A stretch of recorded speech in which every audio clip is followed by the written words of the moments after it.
te bénis pour ta fidélité. Te rends grâce encore pour ton nom qui ne cesse d'être invoqué dans nos vies. Merci Seigneur pour ce soir que tu nous as permis de voir. Nous prions que toute la gloire te revienne, que ta paix et ta grâce couronnent nos cœurs, que ton feu et ton sang bâtissent une muraille autour de nos vies. Donne-nous d'être ce que tu veux que nous soyons. Ne permets point à l'ennemi de nous voler. Garde-nous dans ta présence. Garde-nous dans ta justice. Garde-nous dans ton amour. Garde-nous dans ce qui est droit et juste. En cette fin d'année, Père, nous recommandons notre vie, notre âme et notre esprit en tes mains. Donne-nous la capacité de vaincre, de dominer, d'assujettir, de vaincre l'ennemi, d'assujettir les œuvres de la chair, de manifester ta gloire. Merci de ce que, Père, tu nous as accordé ton esprit. Saint-Esprit, merci pour ta présence. Que ta présence remplisse le cœur de chacun. Tu as dit, mon peuple est faute de connaissance. Nous refusons de périr. Nous refusons d'échouer. Nous refusons d'être volés. En cette fin d'année, nous prions que tu nous gardes. Garde-nous. Tu as dit que tu ne rejettes pas quand les vassements ont défaillance devant toi. Nous prions ce soir. Regarde à ta fidélité. Regarde à ta fidélité.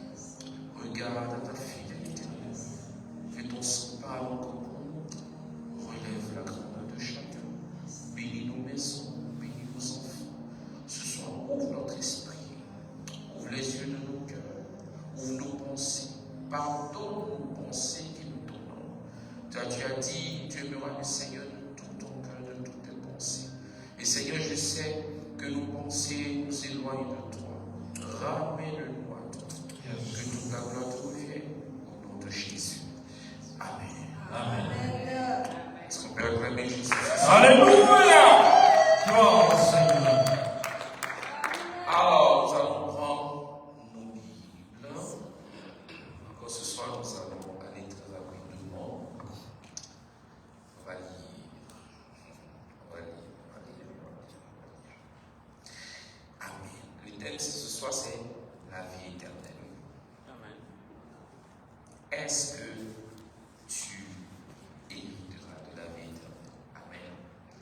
Alors, tourne vers quelqu'un, pose la question à quelqu'un autour de toi. Tu es sûr que tu auras la vie éternelle? Amen. Alors, on va prendre Jean 17, à partir du verset 3. Je vais lire rapidement les versets, on va lire très rapidement. Amen. Jean 17, à partir du verset 2. On va prendre Jean 14, à partir du verset 1 à 3. Amen. Je reprends Jean 17, à partir du verset 2. On peut lire à partir du verset 1 jusqu'au verset 2, d'accord? On va prendre Jean 14, verset 1. On va prendre Proverbe 28, verset 4. Proverbe 28, verset 4. J'espère que tout le monde suit. Hein? D'accord. On va prendre 2 Rois 5, 10. 2 Rois 5, 10. Notez Luc 15 à partir du verset 11 jusqu'au verset 18. C'est bon? Je reprends. Jean 17, 1 à 2. D'accord? Après, j'ai dit quoi? Jean 14, 1. Après, j'ai dit 1. Jean 14, 1 à 3. Après, j'ai dit quoi? Proverbe 28, 4. Après? 2 Rois 5. 4. Proverbe 28, 4. 28. Oui, 4. 2 Rois 5, 10. C'est bon? Ok, on va s'arrêter là. Et puis j'ai dit Luc 15, 11. C'est bon? J'ai dit 2 Rois 5. Luc 15, 11. 11 à 18. Ok, c'est bon? On peut aller. Alors, que le Seigneur vous bénisse. J'espère que tout le monde a suivi. Alors, prenons le Bible. Bien. Alors, regardez ceci. Suivons très bien. 1 à 3, Jean 17. 1 à 3. Oui, tu peux.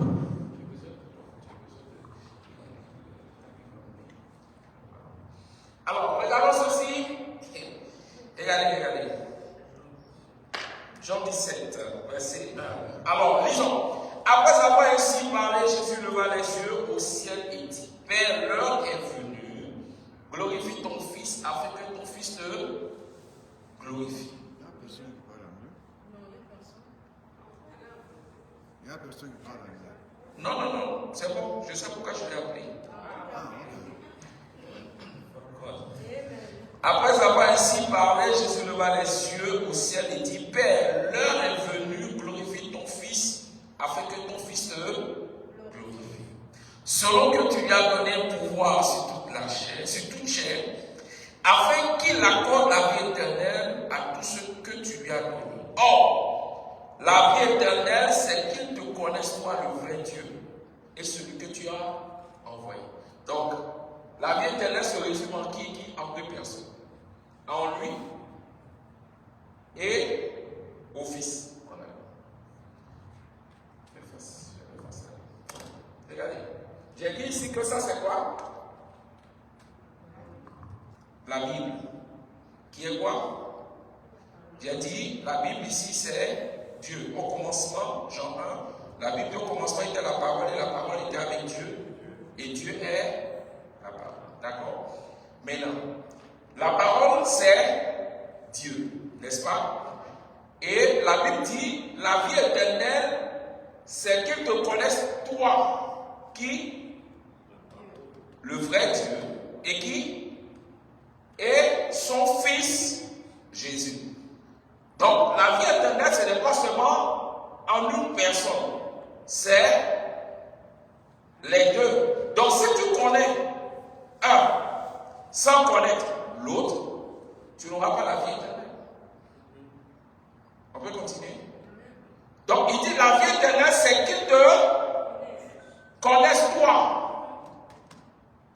le vrai Dieu, et celui que tu as envoyé, le Fils. Maintenant, si tu connais que le Fils, et que tu ne connais pas qui? Le Père, tu n'auras pas la vie éternelle.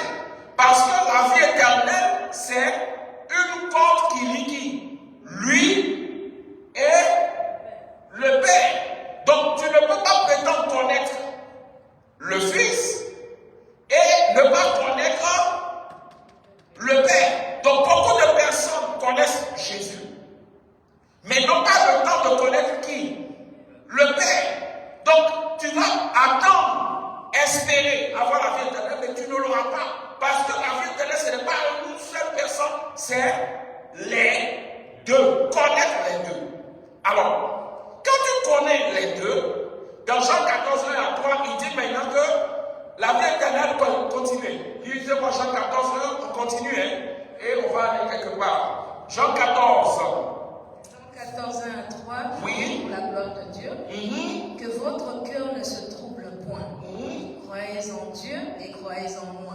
Stop. Donc, quand tu connais quelqu'un, il faut maintenant faire quoi? Croire en personne. N'est-ce pas? Donc, la vie éternelle, c'est d'abord de connaître le Père et de connaître qui? Le Fils. Mais là, quand je connais quelqu'un maintenant, je dois faire quoi? Je dois croire maintenant en lui. Alors, regardez ceci. Jésus est venu nous parler de qui? Du Père. N'est-ce pas? Il est venu nous parler du Père. Qu'est-ce qu'il montre au Père que nous avons cru au Fils? Ce qu'il va montrer au Père que nous avons cru au Fils, c'est le fait de faire quoi? D'obéir à quoi? À ce que, à la parole de qui? Du Fils. La parole du Fils, c'est qui? C'est le Père. Donc, en croyant à la parole du Fils, je suis en train de démontrer au Père que je crois en qui? Au Fils. Et ce qui va démontrer au Fils que je crois au Père, c'est le fait d'avoir obéi à la parole qu'il m'a donnée. Donc, si le je ne crois pas à la parole du Père, automatiquement le Père voit que je n'ai pas cru en son Fils. On peut continuer? Je reprends. Je dis je crois au Fils. D'accord? Le Fils me donne la parole de qui? Du Père.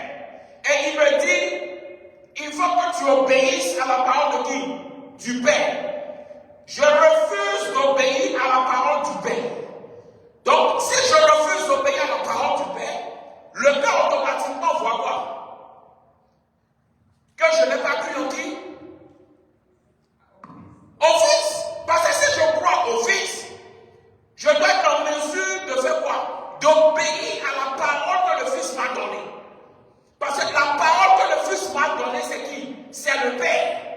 Donc, en obéissant à la parole du Fils, le Père automatiquement voit que j'ai cru en qui?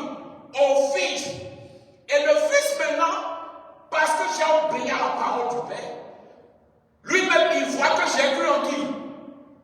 Au Père. Or, on me dit que la vie éternelle, c'est quoi? C'est de connaître le Père, la parole, et de connaître maintenant le Fils. Maintenant, quand je finis de les connaître maintenant, il faut faire quoi? Il faut croire en eux. D'accord? Mais voici maintenant dit, je crois en Jésus. J'accepte Jésus comme mon Seigneur Sauveur. Je crois en lui. Maintenant, Jésus dit, ok, comme tu crois en moi, voici maintenant ce que tu dois faire. Maintenant, moi, je refuse de faire ce que le Fils me recommande. Or, ce que le Fils me dit vient d'où? Lisons. Lisez-moi Jean 5, verset 24. Jean 5, verset 24. Jean 5, verset 24. Jean 5, verset 24 dit. Jean 5, verset 24. Je lis, en vérité, je vous l'ai dit, celui qui écoute ma parole et qui croit à celui qui m'a envoyé. Celui qui écoute quoi? La parole. Et qui croit à celui qui m'a envoyé. Oui, continue. Celui qui écoute, qui croit celui qui m'a envoyé. Je reprends. En vérité, je vous l'ai dit. D'accord. Celui qui écoute ma parole et qui croit à celui qui m'a envoyé à la vie éternelle. D'accord. Maintenant, lisez-moi Jean 14, 10. Jean 14, 10 quoi? Tu vois? Jean 14 dit, ne crois-tu pas que je suis dans le Père et que le Père est en moi? Les paroles que je vous dis, je ne les dis pas de moi-même. C'est le Père qui demeure en moi qui fait les œuvres. Donc, la parole qui demeure en lui, c'est qui? C'est qui demeure en Christ, c'est qui? C'est le Père. Le Père. Donc, il dit ce que je vous dis, c'est qui? Qui vous dit? Le Père. Donc, la parole qu'il nous donne, c'est qui? Le Père. Maintenant, il nous dit maintenant, je vous donne ma parole. D'accord? Je vous donne une parole. Mais cette parole-là, c'est qui? C'est le Père. Maintenant, quand tu dis que tu me connais, et que tu connais le Père, ce qui va démontrer au Père que tu as cru en moi, c'est d'obéir à quoi? À quelle parole? Que Jésus t'a donné. Maintenant, si tu ne crois pas, et si tu n'obéis pas à la parole que Jésus t'a donnée, ça veut dire simplement que le Père te reconnaît comme quelqu'un qui n'a jamais cru en qui? Au Fils. À son Fils. D'accord? Parce que si tu crois à son Fils, tu dois être en mesure d'obéir à quoi? À la parole qu'il t'a donnée. Maintenant, qu'est-ce qu'il va aussi démontrer au Fils que tu as cru au Père? C'est le fait d'avoir obéi à la parole. Donc, les deux maintenant, toi, obéissant à la parole que le Fils t'a donnée, montre au Père que tu as cru au Fils, montre au Fils que tu as cru au Père. Et c'est à partir de là que tu auras la vie éternelle. Maintenant, si tu crois qu'au Fils, et que toi tu ne fais que désobéir à la parole que le Fils t'a donnée, ça veut dire que tu n'as jamais cru au Père et tu n'as jamais cru au Fils. Donc tu viens à l'église, mais à la fin, tu n'auras pas la vie. Donc la vie éternelle ne se résume pas, gloire à Dieu, j'ai accepté Jésus, alléluia, et puis je vais au ciel. C'est faux.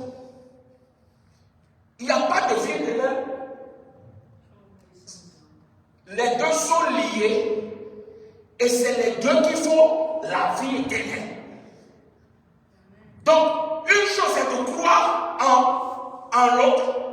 Une chose est de faire quoi? De croire aussi en l'autre. Et d'obéir à ce que le Fils te dit. Et c'est à partir de là que ta vie éternelle sera garantie. Maintenant, regardez ceci. Beaucoup connaissent que le Fils, mais refusent de connaître qui? Le Père. Alors, qu'est-ce que la Bible dit? Proverbe 28, verset 4. Juste là, on a compris. Je peux continuer? Ok. Proverbe 28, verset 4. Proverbe 28, verset 4. Regardez ceci. Proverbe 28, verset 4, j'ai dit au nom de Jésus. Oui.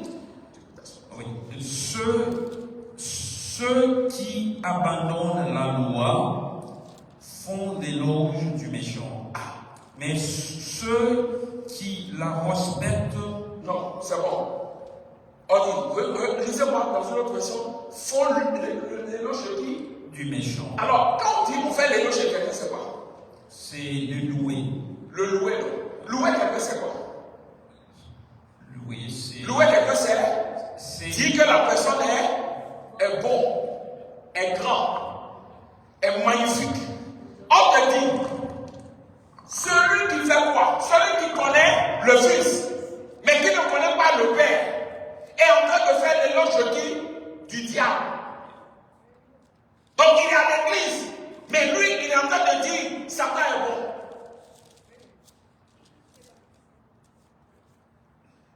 Tout en évoquant Jésus, pour avoir les choses de Jésus, au moment où il est en train de faire l'éloge de qui? Du méchant. Pourquoi? Parce qu'il s'est éloigné de quoi? De la parole, qui est le Père. Il ne connaît pas la parole, mais il prétend connaître le Fils. Il évoque le Fils, il ne connaît pas le Père. Donc la Bible te dit, plus que tu ne connais pas le Père, tu es en train de faire l'éloge du diable, du méchant. Donc comment toi tu es à l'église, tu évoques le nom de Jésus, mais au même moment tu dis que Satan est bon. Et tu es surpris de ne pas avoir les œuvres de Satan dans ta vie, de ne pas avoir une vie compliquée, de ne pas avoir les démons avec toi. Au moment où tu es en train de l'adorer. Donc l'adoration du diable lui permet de te donner ce qu'il lui appartient. C'est pour ça que beaucoup de chrétiens à l'église, mais leur délivrance tarde. Pourquoi? Parce qu'ils ne reçoivent que les choses de leur maître, qui est quoi? Qui est l'ennemi. Donc ils font l'adoration.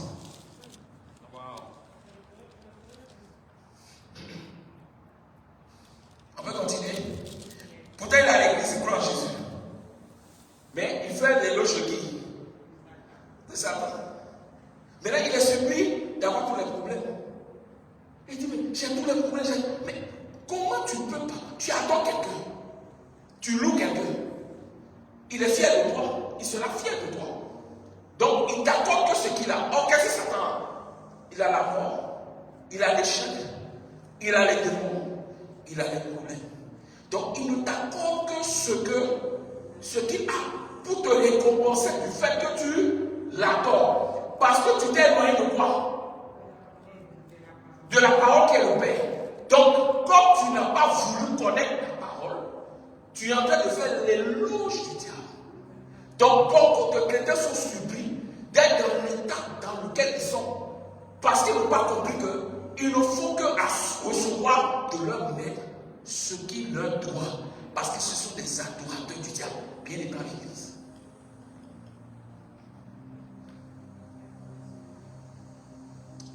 Est-ce qu'on comprend? On va continuer. Mais là, ils veulent une chose qui appartient à Jésus. Seigneur Jésus, donne-moi. Mais quand Jésus les regarde, ils adorent l'autre camp, mais ils veulent une chose de lui. On a dit aussi longtemps que l'héritier ne diffère rien d'un esclave, aussi longtemps que l'héritier est un enfant, il ne diffère en rien de l'esclave. Donc, un esclave, on dit l'homme esclave de ce qui a triomphé de lui. Donc, beaucoup de chrétiens sont à l'église, mais sont des esclaves. De par quoi? De par l'héritage de leur père, qui est le diable dont ils adorent, parce qu'ils sont éloignés de la parole.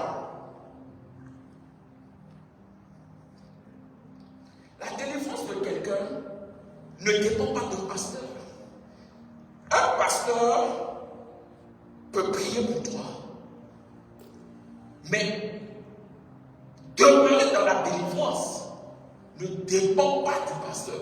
Ça dépend de qui? De toi-même. Donc beaucoup sont encore dans l'ennemi parce que ce sont des adorateurs de l'ennemi dans la maison de Dieu. Parce qu'ils n'ont pas le temps de connaître quoi? Le Père, la parole. Et la Bible te dit, parce que tu ne connais pas la parole, tu es un adorateur du diable. Et tu es supplié tout en d'avoir de vivre ce que tu vis. Parce que ce que tu vis n'est rien d'autre que la récompense de celui que tu adores. La Bible te dit, tu ne peux pas connaître l'un sans connaître l'autre. Les deux vont de pair. Mais tu n'as pas le temps de la parole.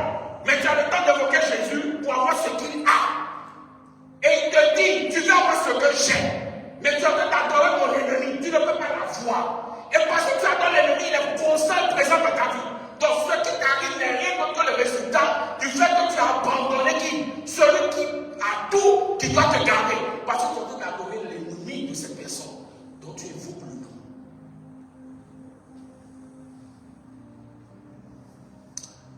Dis à quelqu'un à côté, est-ce que ce que tu fais là, c'est bon?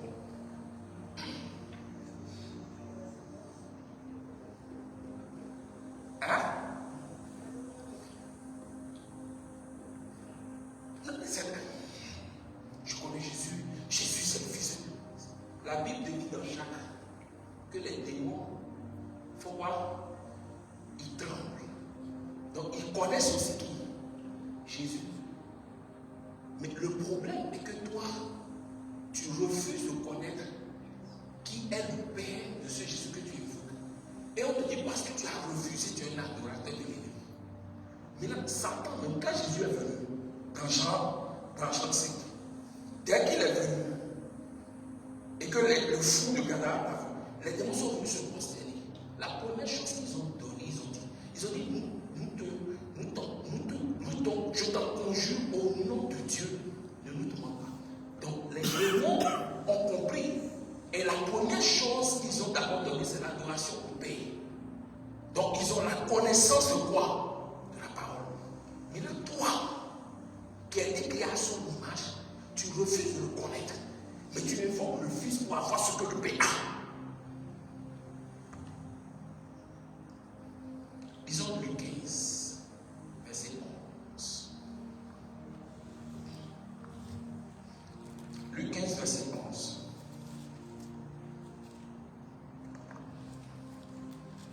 Luc 15, verset 11. Luc 15, verset 11. J'ai dit. Regardez le bison et suivez très bien. Regardez ceci. Il dit encore, un homme avait deux fils. Un homme avait combien de fils? Ils avaient combien? Deux. On les a appelés comment?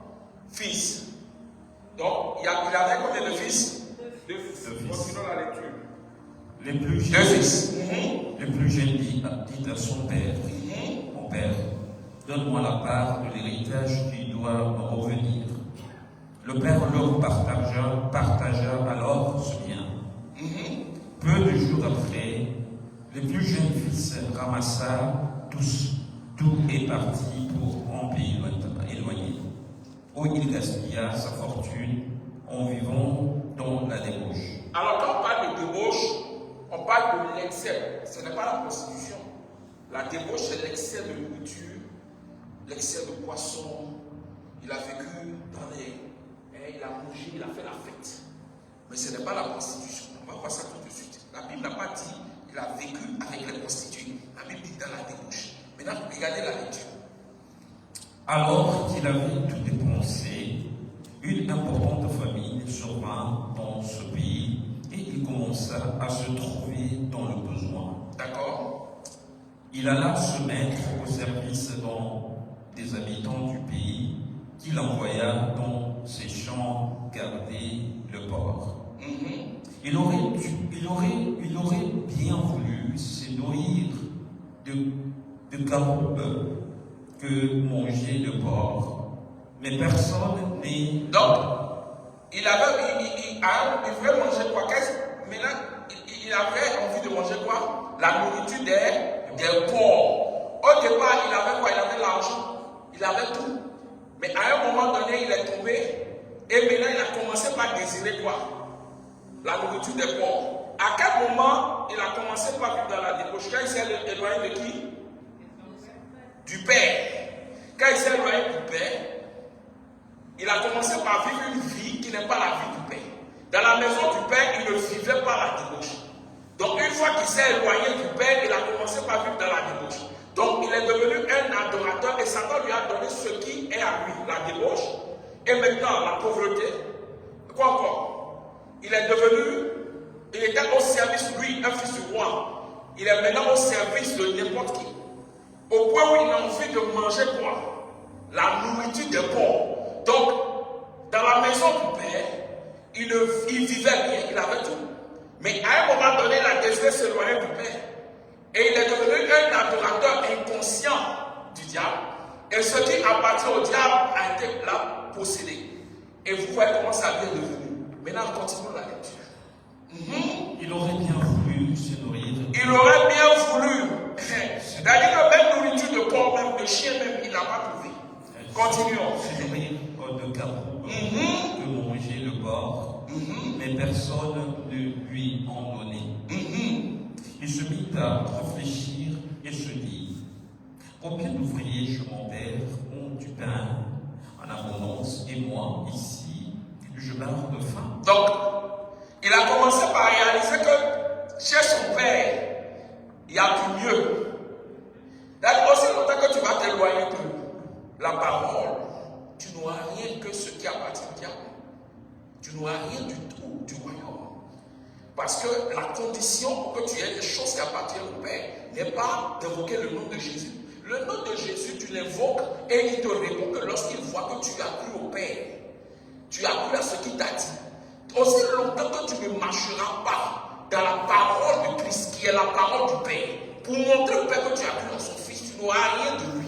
Dieu ne te donne pas parce que tu connais le nom du Fils. Dieu te donne parce que tu as cru en son Fils. Et ce qui montre que tu as cru en son Fils, c'est le fait de marcher dans la parole du Fils que le Fils t'a donné, parce que cette parole est la parole du Père. Donc les gens ont des problèmes.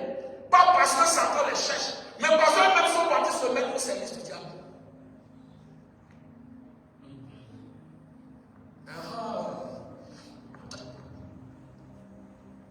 C'est-à-dire, le problème des chrétiens, c'est Satan.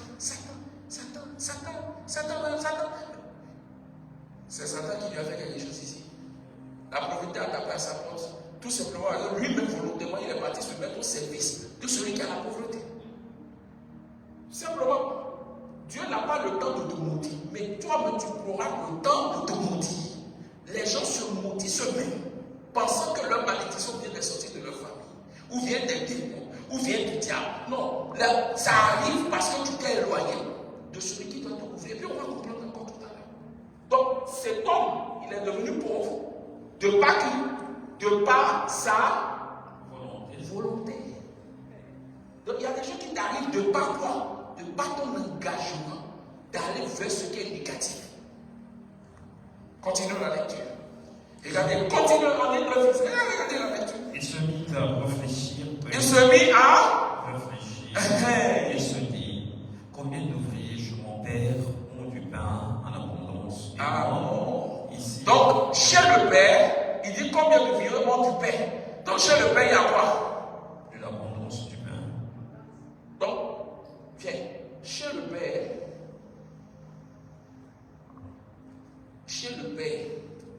il faut enlever toute ta tête que le Père, c'est quelque chose de bizarre. C'est ça. C'est le livre le plus vendu, mais le moins lu. Le moins, beaucoup l'ont, mais ne le connaissent pas. Le Père n'est rien d'autre que ça. Donc, si tu crois que le Père est autre chose que ça, tu es foutu. Tu iras en enfer avec joie et allégresse. C'est-à-dire, Satan fera, la Bible dit, on va lire, il fit la guerre à ceux qui gardent les commandements de Dieu. Donc, Satan, il ne te fera jamais la guerre aussi longtemps que tu es loin de ça. C'est-à-dire que tu lui appartiens, il sait que vous allez aller ensemble. Donc l'objectif, c'est qu'il va te faire comprendre que le Père est autre chose que ça. Et comme toi-même tu crois qu'il est autre chose que ça, tu penses qu'il faut seulement connaître le nom de Jésus pour aller au ciel. Je suis désolé. Le nom de Jésus doit être certifié par l'accomplissement de la parole qui t'a donné, la marche de la parole. Et cette parole n'est rien d'autre que le Père que tu cherches ailleurs. C'est lui. Si tu t'éloignes, tu n'auras que des problèmes. Amen. Continuons. D'ici que je reprends, il s'est mis à réfléchir et se dit combien d'ouvriers chez mon père ont du pain en abondance. Et moi, ici, je meurs de faim. 18. Je vais retourner vers mon père et je lui dirai, Père, j'ai péché contre toi, contre le ciel et contre toi. Puis-je continuer? Oui, oui. Je ne suis plus digne d'être appelé ton fils. Traite-moi comme l'un de tes ouvriers. Il se leva et alla vers son père. Alors qu'il était encore loin, son père le vit et fut rempli de compassion. Il courut, se jeter à son cou et l'embrassa. Ma question, c'est qui a couru? C'est le père ou le fils? Le père. Ah, voilà. Donc c'est le père qui a couru. C'est pas le fils. Le fils marchait, mais le papa même a couru. Tel fut son âge, il a couru. Donc le problème que tu veux, c'est que tu t'attaches, que tu reviennes à ça. C'est pour ça qu'il dit mon peuple est détruit. Quand je lis, je dis aux gens, Dieu n'a pas dit mon peuple est détruit faute du diable. Il dit mon peuple est détruit faute de connaissance. Il n'a pas dit faute du diable. Et la version d'Abi dit mon peuple est détruit, est anéanti. Il y a une autre version qui dit anéanti. Donc, on dit ce qui est détruit ne peut plus être collé. Mais là, on dit, il dit mon peuple, mon peuple. Mais il est là et son peuple est détruit. Mais il n'a pas dit faute du diable. Il dit faute de connaissance. Donc, parce que tu ne veux pas me connaître et tu n'as pas envie de croire en moi, ma parole, tu es détruit. Maintenant, tu ne sais pas ce qui te détruit. Tu n'as pas compris que c'est le fait de t'éloigner de lui, qui est la parole, qui te détruit. Mais tu t'attaques à ce qui ne te détruit pas. Parce que Satan t'envoie dans une direction qui n'est pas la vraie. Et il n'a pas peur que tu pries. Parce qu'il sait que ta prière ne fera rien. Mais ta puissance se résume dans la connaissance de ce Dieu qui se trouve en toi. Amen. Amen. Regardons ceci. Pendant la Covid, quand on injectait aux gens, ou bien hépatite B, les infections qu'on peut attraper dans l'air, on injecte quoi alors? On injecte souvent un vaccin. Le vaccin.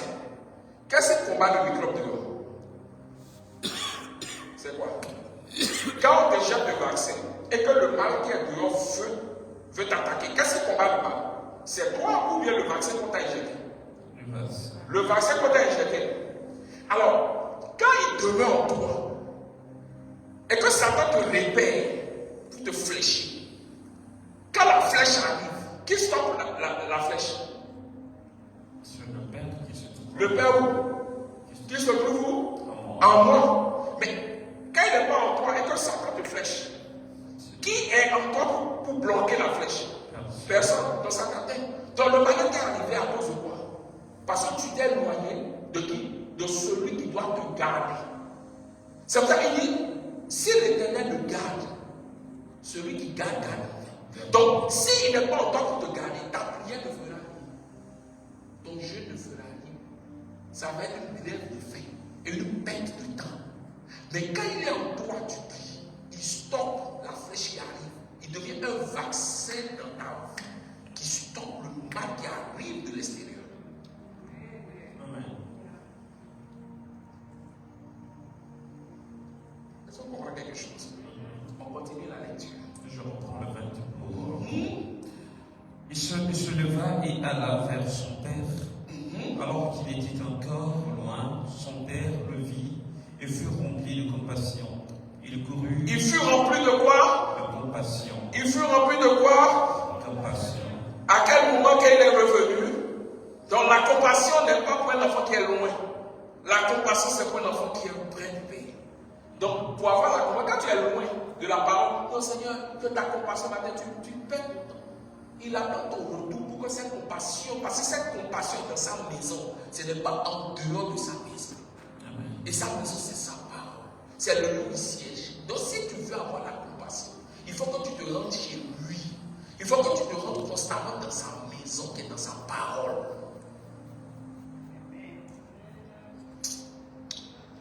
Alors qu'il était encore loin, son père le vit, fut rempli de compassion, il courut se jeter à son cou. D'accord. Et l'embrassa. Il l'embrassa. Le papa l'a embrassé. Tu n'entends qu'à ton retour. C'est-à-dire, aussi longtemps.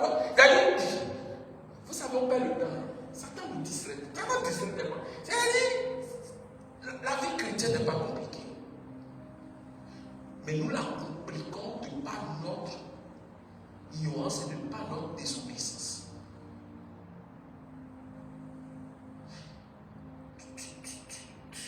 Tu ne peux pas t'éloigner. Ton fils s'éloigne de la maison, il quitte la maison, il s'en fout de toi. Et un matin, il disparaît pendant 10 ans, 5 ans. Un matin, il réapparaît et il dit, papa, maman, j'ai besoin de 100 000, je peux l'avoir tout de suite. Qui est fou? Tu vas lui donner? Non. Tu lui poses la question, d'où viens-tu? Et qui es-tu pour me demander? C'est-à-dire, l'enfant devient maintenant un inconnu, sans que toi-même tu lui t'en rendes compte, puisqu'il a disparu de ta face. Il devient comme un étranger. Parce que tes yeux ne sont plus habitués à sa présence. Donc tu es devenu un étranger aux yeux de Dieu, en t'éloignant de la parole. Et tu apparais, toi, quand ça te prend, tu as un problème. C'est-à-dire, toi, tu ne lis pas rien. Tu lis la Bible une fois par mois. Dès que ça chauffe, c'est là où tu te lèves à 2 heures. Toi-même, tu es là, tu as fait de manger, de gonfler. Et c'est là où tu fais semblant de lire. Et puis quand tu finis, toi-même, tu lis. Et puis tu dis, j'ai beaucoup lu. C'est ton problème. Il n'est pas habitué à toi, il n'est pas habitué à te voir. Donc, tu peux faire des grimaces, tu n'auras rien.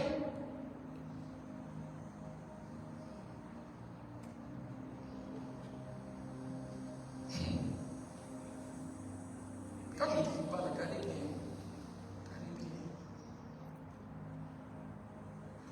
Je vous dis, moi je dis souvent aux gens, si tu ne peux pas te consacrer, vaut mieux d'aller dans le monde. Au moins, tu ne peux pas, tu ne peux pas perdre de temps en venant à l'église, gaspiller ton essence, gaspiller ton temps pour venir t'asseoir et aller en enfer, c'est bête. C'est mieux de retourner dans le monde. Tu fais ta vie. Au moins tu sais que tu as une raison pour aller en enfer. Mais toi-même tu finis tout ça et puis tu te retrouves en enfer, tu as perdu ton temps, c'est une perte de temps. Le mieux, c'est d'abandonner, tu vas faire ton. Au moins tu as une raison. Quand en enfer là, quand on va te dire, ah Joe, tu es allé à l'église là-bas, non? Et puis tu dis oui, c'est moi. Au moins, mon enfer là est garanti. C'est normal. Au moins tu as une raison. Mais tu perds le temps, tu fais semblant, c'est une perte de temps de faire semblant. C'est une perte de temps d'être hypocrite. C'est une perte de temps. Faut mieux de retourner. Au moins en enfer, tu seras heureux dans ton feu là-bas. Parce que tu as une bonne raison d'être là-bas. Ok, continue. Le fils lui dit, Père, je péché contre le ciel. Tu as péché contre lui? Contre le ciel et contre toi. Et contre qui? Contre toi. D'accord. Je ne suis plus digne d'être appelé ton fils. Mais le père dit à ses serviteurs, apportez vite le plus beau vêtement et mettez-les lui. Parce que lui est l'anneau au doigt, et mettez-lui de sandales aux pieds. Bon, il dit mettez-lui l'anneau au doigt. Jésus a appelé l'épouse ou l'époux? L'époux, non? Et nous sommes quoi? L'époux. Okay. Mais qui se soumet à l'épouse? Qui se soumet à l'autre? C'est l'époux ou l'épouse? L'épouse, non? C'est l'épouse. Quand il est revenu vers l'épouse, vers l'époux, pardon, l'époux lui a mis quoi? La bague au doigt. pour dire maintenant je suis dans une alliance avec toi. Ma question est celle-ci. Est-ce qu'un époux honore une épouse infidèle? Non. Un mari honore quelle genre d'épouse? Fidèle ou infidèle? Fidèle. Alors, si Christ est l'époux, et que toi tu es l'épouse, et que tu es vagabonde, pourquoi tu veux hériter de ce qui appartient à l'époux? Bonne question. Donc, tu proclames, je suis co-héritier de Christ, je suis héritier de Dieu, je suis co-héritier de Christ. Maintenant, l'époux est mort. Donc, son testament, Jésus est mort, il a laissé le testament. Mais qui hérite d'abord du testament? C'est qui? C'est l'épouse qui hérite du testament. Maintenant, une épouse qu'on a déclarée infidèle, peut-elle hériter du testament de l'époux? Non. Donc, elle va replier, elle va reprendre les avocats, elle va replier, elle n'entrera pas en possession du testament de l'époux. Parce que le testament de l'époux appartient à l'épouse fidèle. Mais est-ce que tu es fidèle jusqu'à ce que tu vas hériter du testament de l'époux?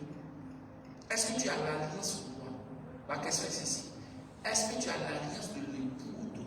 Qu'est-ce qui révèle ou démontre que tu es une épouse fidèle? Continue la lecture.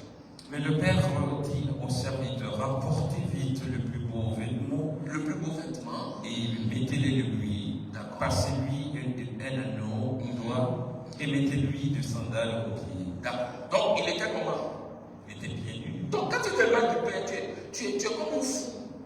Ta vie n'a pas de sens. Il n'avait même pas de sandales. Il était nu. Il n'avait pas de chaussures. Donc ça veut dire que ta vie devient minable quand tu t'éloignes de la maison du Père. Qui est quoi? La parole. Sans la parole, tu ne peux jamais être heureux ou heureuse. On peut prophétiser sur toi, on peut t'imposer les mains. Tu peux connaître toutes les odeurs de la bouche de tous les hommes. Ta vie ne changera pas. Ta vie change lorsque tu fais quoi? Lorsque tu demeures dans la maison du Père. Donc, qui t'habille? Ce que tu cherches, la gloire que tu cherches, quand tu penses avoir en dehors de la parole, tu ne peux pas l'être. Parce qu'il a cherché la gloire, il a eu l'argent, mais il n'a pas été heureux. Il a été heureux que lorsqu'il a retrouvé le Père. Ça veut dire que la joie que tu cherches, la paix que tu cherches, en priant et en jeûnant, pour rien, tant que tu ne reviendras pas à la parole, tu n'auras pas. Il a eu tout l'argent, non? Il y a des gens qui ont tout, mais qui ne peuvent même pas manger. Il y a des gens qui ont l'argent, mais ils ont envie de manger du poulet, mais ils ne peuvent pas. Mais il a l'argent. Il a envie de manger quoi? Il a envie de manger ce que tu manges, mais il ne peut pas. Pourtant, il a l'argent. Il a l'argent, mais il ne peut pas aller dehors, il ne peut pas sortir. Parce que quand il sort, le froid le fatigue. C'est-à-dire, quand il sort là, c'est-à-dire, mais il a l'argent. Il avait l'argent, mais il n'était pas heureux.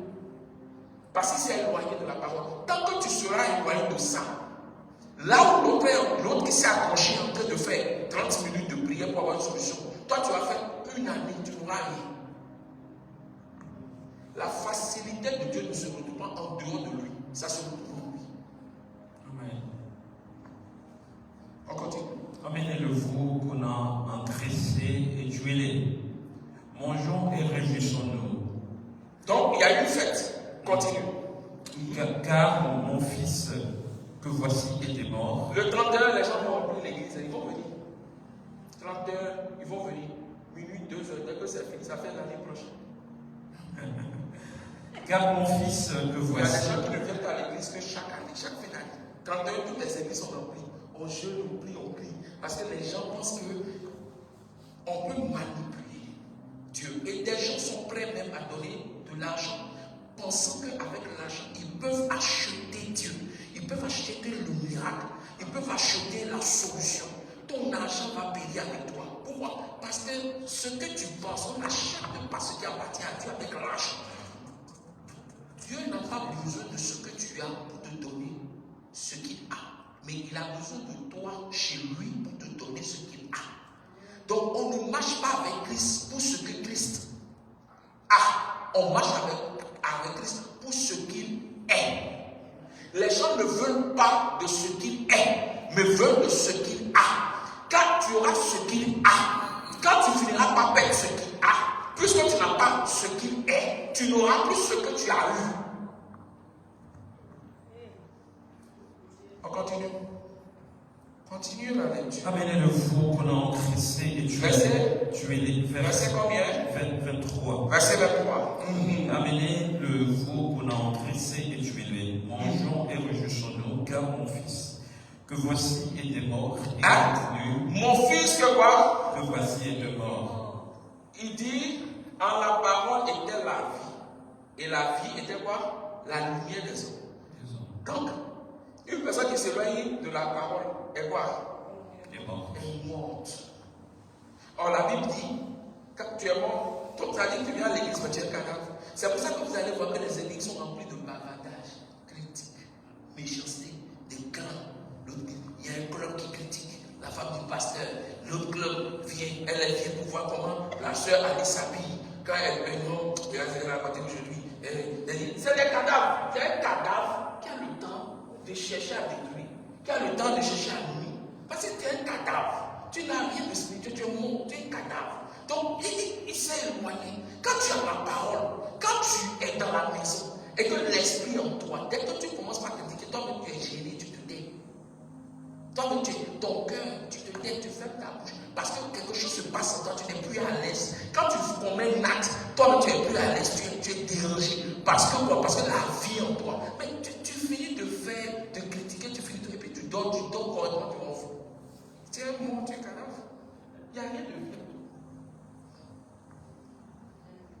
Car mon fils que voici était mort et est revenu à la vie. Il était perdu et il est retrouvé. Donc ça veut dire quoi? Ça veut dire qu'il y a des gens même qui viennent à nous, Dieu ne les voit même pas, ils sont perdus. Ils pensent qu'ils sont vus. C'est le pasteur qui te voit, mais Dieu même ne te voit pas. Parce que tu es perdu.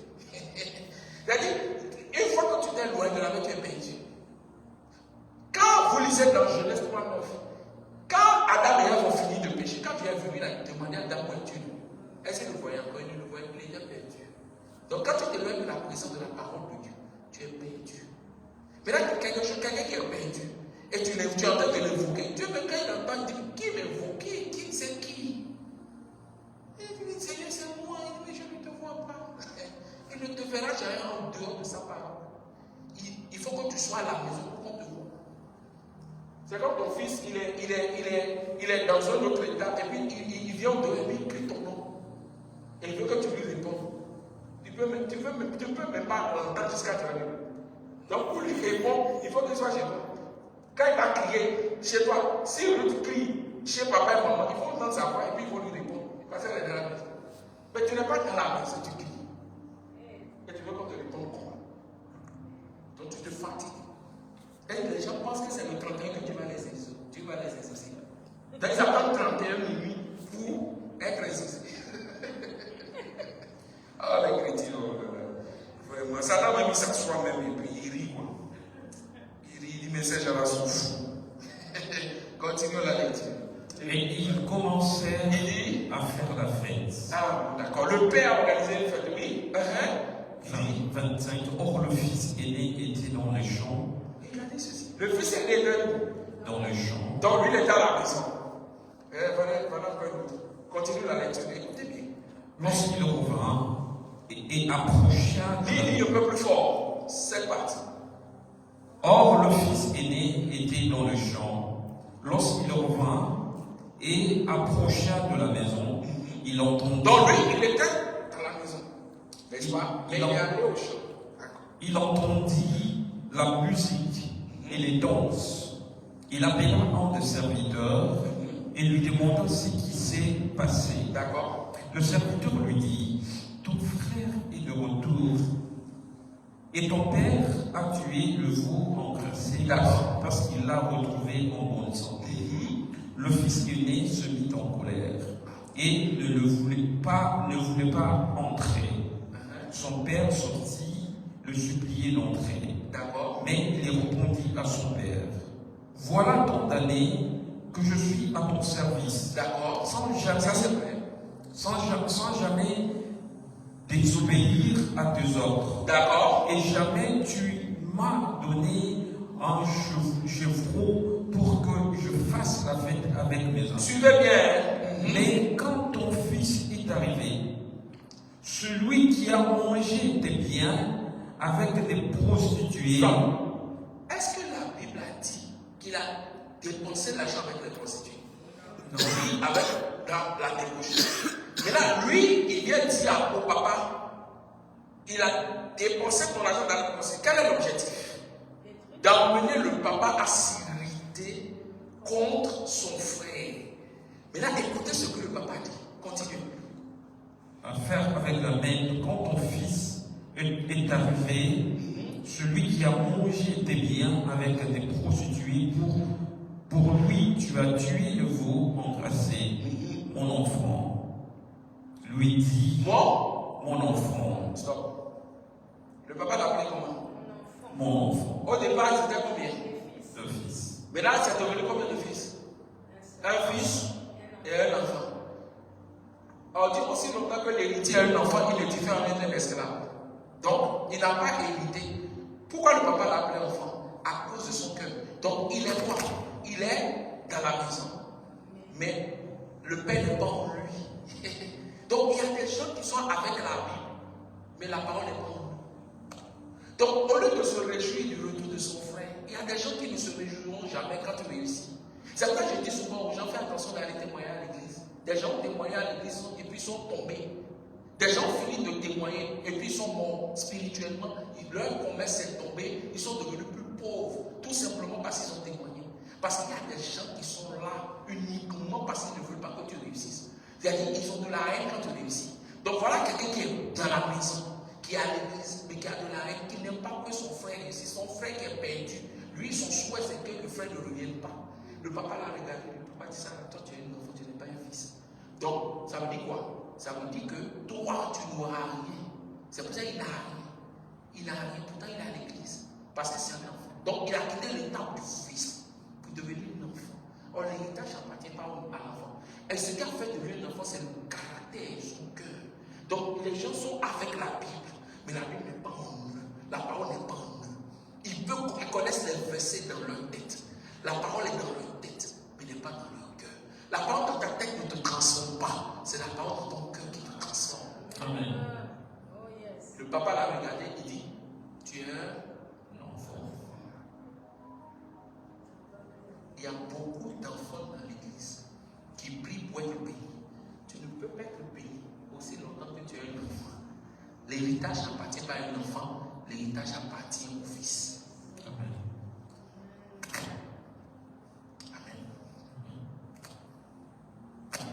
Mon fils et mon enfant, lui dit le père, Stop. Donc il est devenu comment? Un enfant. Il était dans la maison. Il y a des gens qui balaient bien l'église. Maintenant, quand on regarde, on dit le chant. Le chant fait quoi? Ça travaille quoi? Quand tu travailles le chant, qu'est-ce qui donne de la force? Qu'est-ce qui a de la force? C'est ton esprit ou ta chair? Ta chair. Donc, le travail qu'il faisait ne faisait que donner la force à quoi? À sa chair. Et la parole ne peut pas demeurer. Pourtant, il est avec la parole. Donc, il y a des choses auxquelles tu t'attaches qui empêchent la parole de s'installer en toi, qui fait que d'autres sont comme ils sont. Leur vie ne change pas à cause des choses auxquelles ils sont attachés. Pose la question à quelqu'un. Quand tu te regardes, est-ce que tu es sûr que tu iras au ciel? Pose la question à quelqu'un. Tu es sûr que tu iras au ciel? Regardez bien, Satan a enlevé dans l'esprit de tout le monde l'histoire de l'enfer. Il a plaqué à tout le monde l'assurance d'aller au ciel. On ne va pas au ciel parce qu'on a l'assurance. On ne va pas au ciel par la foi. Je crois que je vais au ciel. Non. On va au ciel par les principes. Amen. Je le connais. Est-ce que j'ai cru? Est-ce que j'obéis à sa parole? Est-ce que je suis dans sa parole? Ou bien c'est la parole avec vous, mais elle est avec toi. Judas était avec Jésus. Oui. Jésus n'était pas en lui. C'est la haine, le vol était en lui. Mais il était avec Christ. Beaucoup marchent avec la parole. Beaucoup ont la parole avec eux. La Bible avec eux, mais cette parole n'est pas en eux. Le problème n'est pas de connaître le verset. Le problème est que ce que tu crois connaître doit demeurer dans ton cœur. Parce que le mal ne vient pas de ta tête, ça vient de ton cœur. Comment ton cœur est? Et nous voulons aller au ciel avec tout ça. Tu es sûr que tu iras au ciel? Est-ce que nous sommes sûrs que le Seigneur nous donne la grâce de prendre conscience? Pas la grâce d'aller au ciel. La grâce, pas la grâce. Seigneur, fais-moi grâce, je vais aller au ciel. On ne va pas au ciel par la grâce. Parce que Dieu, pour le moment, il est amour de tout. Mais au ciel, il devient la parole. Ta vie, c'est toi qui dois l'écrire. Parce que ta feuille te sera présentée. Et tu vas lire ce que toi-même tu as écrit concernant ta vie. Personne n'écrira pour toi ta vie. Donc, la manière dont tu marches est l'écriture de ta vie que tu laisses. Et c'est en fonction de ça que tu vas hériter ou tu ne l'hériteras pas. Donc, jusqu'à aujourd'hui, regarde ta vie chrétienne et regarde ce que tu as déjà écrit. Et regarde les nombres de pages que tu as écrites. Et regarde si parmi ça, si ça peut te permettre d'aller. Il y a beaucoup de chrétiens qui dorment, mais qui ne prennent même pas le temps, ils n'ont même pas le souci de leur caractère, de leur vie. Ils ne se posent même pas la question. Ce caractère qui me fatigue, ce comportement-là, est-ce que je peux hériter? Je dois me battre pour ça. Mais tout le monde est assis, tout le monde croit. Parce que dans la tête de beaucoup, une fois que tu es dans une église évangélique, tu es hérité du ciel. Je suis désolé. Judas aussi chassait les démons. Mais il s'est suicidé. Que le Seigneur vous bénisse. Amen. Et après, est-ce qu'on peut acclamer Dieu? Amen. Amen.